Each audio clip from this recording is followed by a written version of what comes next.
ಚಿನ್ನು, hi ಅಮ್ಮ. ಏನ್ ಮಾಡ್ತಾ ಇದೀಯಾ? ಓದ್ಕೋತಾ ಇದ್ದೀನಪ್ಪ. ಯಾವ್ದಾನ ಮೂವಿ ಹಾಕ್ಕೊಡ್ತೀನಿ ಹೊಸದು ನೋಡೋಣ. ಸರಿ.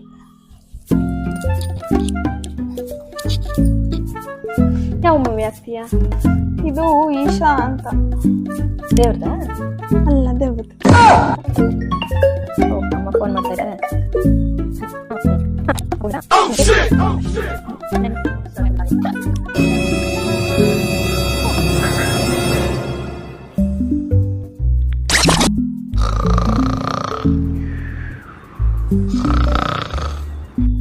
ಅಯ್ಯೋ, ಈ ಮಮ್ಮಿ ಮಲ್ಕೊಬಿಟ್ಟೈತೆ.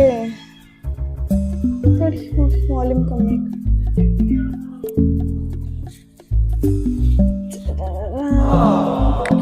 ಏಯ್, ಟಿವಿ ವಾಲ್ಯೂಮ್ ಕಮ್ಮಿ ಹೋಗ್ರಿ ಫಸ್ಟ್.